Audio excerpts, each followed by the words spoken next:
وہ سینکڑوں سال پہلے ہماری بخشش کے لیے اللہ سے گھنٹوں دعائیں مانگنے والے، وہ مسکرا کر روشنیاں بکھیرنے والے، وہ امت کے غم میں دکھی ہو جانے والے، وہ بے مثال شوہر، وہ باکمال باپ، وہ قابل فخر نانا، وہ پیر کامل، وہ جن کی محبت ہماری رگ رگ میں شامل، وہ چلیں تو فاصلے سمٹ کر معراج بن جائیں، وہ چاند کے دو ٹکڑے کرنے والے، وہ ٹوٹے دلوں کو جوڑنے والے، وہ یتیموں کے سر پر ہاتھ رکھنے والے، ہماری جان، ہمارا مال، ہمارے ماں باپ، ہماری زندگی ان پر قربان، وہ وجہ تخلیق کائنات محمد مصطفیٰ صلی اللہ علیہ وآلہ وسلم۔ السلام علیکم ورحمۃ اللہ وبرکاتہ۔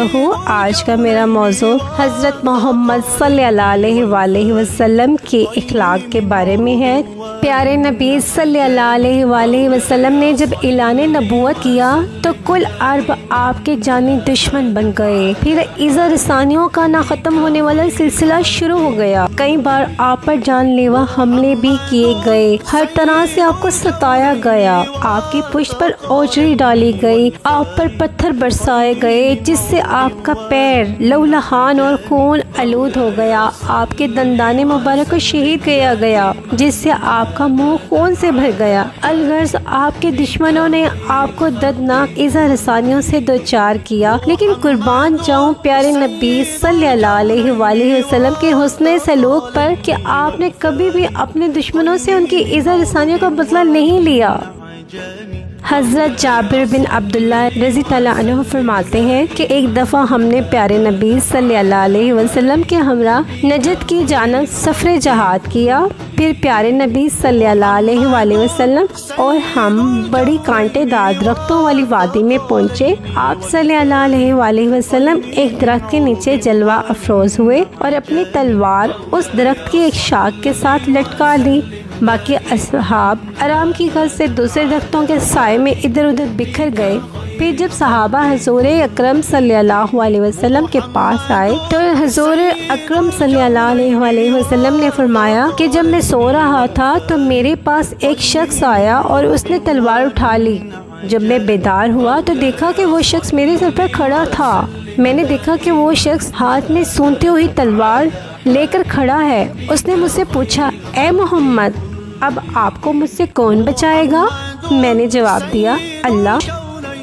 پھر اس نے مجھ سے دوسری مرتبہ کہا، آپ کو مجھ سے کون بچائے گا؟ میں نے کہا، اللہ۔ یہ سن کر وہ خوف زدہ ہوا اور تلوار نیچے گرا دی۔ سو وہ شخص یہ بیٹھا ہے۔ پھر آپ صلی اللہ علیہ وآلہ وسلم نے اس سے انتقام بھی نہیں لیا۔ صحیح بخاری حدیث نمبر 3905۔ حضرت انس بن مالک رضی اللہ عنہ بیان کرتے ہیں کہ ایک یہودی پیارے نبی کریم صلی اللہ علیہ وآلہ وسلم کے پاس سے گزرا تو اس نے کہا، السلام علیک، جس کا مطلب ہوتا ہے کہ تجھ پر معاذ اللہ موت ہو۔ تو نبی کریم صلی اللہ علیہ وآلہ وسلم نے فرمایا، وعلیک۔ پھر آپ صلی اللہ علیہ وآلہ وسلم نے صحابہ کرام سے فرمایا، تم جانتے ہو یہ کیا کہتا ہے؟ اس شخص نے یہ بددعا کی اور کہا کہ تجھ پر موت ہو۔ لوگوں نے عرض کیا، یا رسول اللہ صلی اللہ علیہ وآلہ وسلم، ہمیں اجازت دیں کہ اس بدبخت کا سر اڑا دیں۔ آپ صلی اللہ علیہ وآلہ وسلم نے منع فرما دیا اور کہا کہ جب اہل کتاب تمہیں سلام کیا کریں تو تم بھی انہیں وعلیکم کہہ دیا کرو۔ صحیح بخاری حدیث نمبر 6527۔ رسول اکرم صلی اللہ علیہ وآلہ وسلم نے فرمایا، اللہ تعالیٰ نے مجھے سختی کرنے والا اور لوگوں کے لیے مشکلات ڈھونڈنے والا بنا کر نہیں بھیجا، بلکہ اللہ نے مجھے تعلیم دینے والا اور آسانی کرنے والا بنا کر بھیجا ہے۔ صحیح مسلم حدیث نمبر 1478۔ شفیق اور رحیم نبی صلی اللہ علیہ وآلہ وسلم، اللہ تعالیٰ کا فرمان ہے، یقیناً تمہارے پاس وہ پیغمبر آیا ہے جو تم ہی میں سے ہے اور اس پر تمہاری ہر مصیبت بڑی گراں گزرتی ہے۔ وہ تمہاری ہدایت کے بارے میں حرص رکھتا ہے اور مومنوں کے لیے وہ شفیق اور رحیم ہے۔ سورۃ توبہ آیت نمبر 128۔ جہانوں کے لیے رحمت، سب سے اچھے اخلاق والے۔ انس رضی اللہ عنہ بیان کرتے ہیں کہ میں نے 10 سال تک نبی اکرم صلی اللہ علیہ وآلہ وسلم کی خدمت کی۔ آپ نے کبھی مجھے اف تک نہیں کہا۔ اور نہ ہی میرے کسی ایسے کام پر جو میں نے کیا ہو یہ کہا ہو تم نے ایسا کیوں کیا، اور نہ ہی کسی ایسے کام پر جسے میں نے نہ کیا ہو تم نے ایسا کیوں نہیں کیا۔ رسول اکرم صلی اللہ علیہ وآلہ وسلم لوگوں میں سے سب سے اچھے اخلاق والے تھے۔